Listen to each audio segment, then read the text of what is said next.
ka, upo ka muna.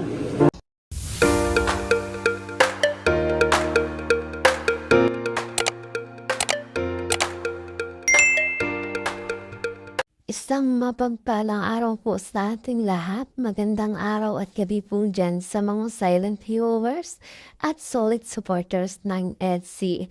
Nagalap shoutout po at kamusta po kayo? So yun mga kalingap, may panibago na naman po tayo. Pag-uusapan patungkol nga po kung saan Beyonce sobrang nag-alala pero wala siyang magagawa. Edo, may karamdaman at kailangan ng magpa-check up. Napapabayaan na nga po ang kanyang sarili. Hantin nga po ang ating pag-uusapan maya-maya na naman. Pero bago po yan, lagi ko rin nga pong pinapaalala sa inyo, bago po tayo magbigay ng ating mga komento at opinion, ay tapusin po muna natin ang kabuuan ng video nang sa ganun nga po ay akma po ang ating i-comment mga kalingap. Naglagi ko rin nga pong hiling sa inyo, patuloy natin suportahan ang mag-ama na natuba ang napakaganda nga po yung ipinapakita nila sa atin mga pagbibigay saya at tulong sa ating mga kababayan. Patuloy po nating suportahan at i-marathon mga kalingap nang sa ganun nga po ay mas marami pa silang matulungan. Lalong-lalo na nga po dyan, yung mga kapos sa pangangailangan ay malingap po nila. At syempre, huwag rin natin kalimutang suportahan ang kanilang may bahay. Walang iba kundi sina Ate Edna Vlogs at Jackie Tapia. Huwag po sana tayong magsasawang sumuporta, mga kalingap. So yaan mga kalingap, balik tayo dito sa ating pag-uusapan at tatalakayin patungkol nga po kung saan Beyonce sobrang nag-alala kay Kalingap Edo. Wala siyang magagawa, mga kalingap. Edo may karamdaman at kailangan ng magpa-check up. Napapabayaan niya ang kanyang sarili mga kalingap.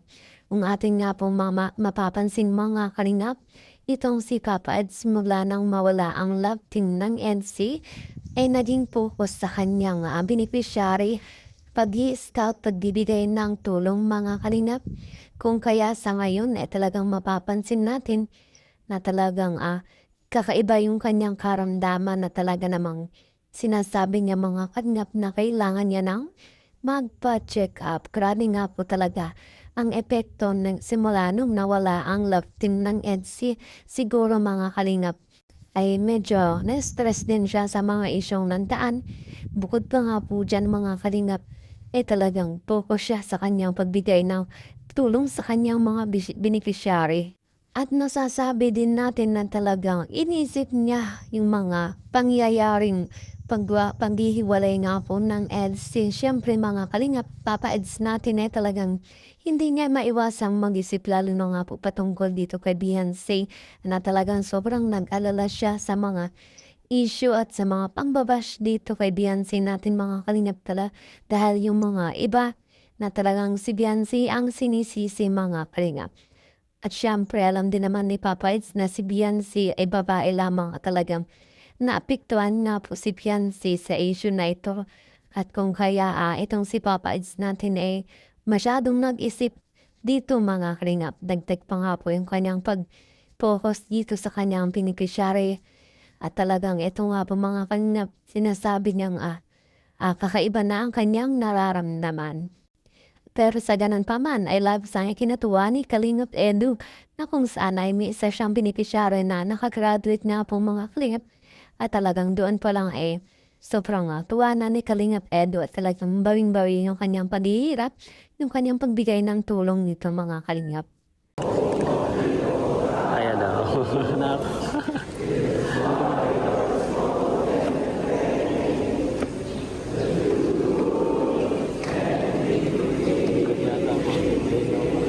Hello ka, upo ka muna. Sobrang init din siguro. Talaga nag-iikot na yung paningin ko nun. Kung napanood yung vlog kanina. Ewan kung low blood ako o hindi ko maintindihan.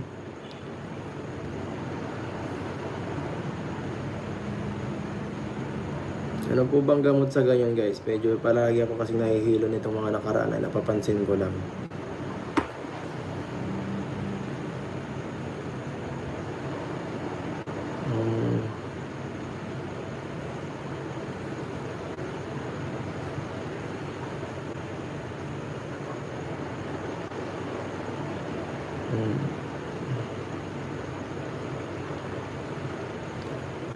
nakakula sa tulog. Baka nga po. Ma'am Jen ng donor, shoutout po. Mami, kayo need mo magpa-check up is. Sige po, try natin yun. Dapat kumain ka na atay ng manok kahit once a week. Pa-blood test ako. General check up. Try po natin magpatingin. Konsulta tayo. Sige, try natin yun. Baka next week, pagkatapos ng mga gawain, pagkatapos siguro ng picnic, papacheck up tayo. At, ako, kahit dati pa, nararamdaman ko na yun eh. Hindi po biro, totoo po yun talaga. Drink a lot of water, lots of water, you might be dehydrated. Makakulang lang ako sa potassium. Kulang sa potassium. At yan nga po mga kanya, ito nga po si Papa Eds natin, ay napanood natin kung paano niya ang sinabi ko ni mga karamdaman niya at noon pa nga po daw yan ay nararamdaman niya ng mga kalingap. Pero sa ngayon ay hindi niya na nga po ipagsawalang bahala dahil sinasabi niya rin na ang iba nga po ay tinutulungan niya ay paano pa nga po. Kaya ang kanyang sarili mga kalingap kung kaya Papa Eds natin ay kinakailangan niya na rin ay ipa-check up ang kanyang karamdaman mga kalingap. Subalit ito si Beyonce natin na alam natin nag-aalala din ito mga kalingap pero ay mukhang wala nga po siyang magagawa dahil nga po sa issue at sa pamamagitan ng kanilang paghihiwalay din ng love team ay ito nga po't mukhang nagkanya-kanya na sila sa kanilang buhay at syempre nasa kalinga pa rin naman itong si Beyonce natin at nagla-live selling pa siya sa Velvet Box mga kalinga. Pero kahit ganun pa man ay siguro naman po mga kalinga may communication pa itong dalawang si Ed at si Beyonce mga kalinga. Dahil sinasabing okay naman na daw itong si Papa Eds at si Beyonce. At yan nga po ang aking update ngayong araw patungkol kung saan Beyonce sobrang nag-alala.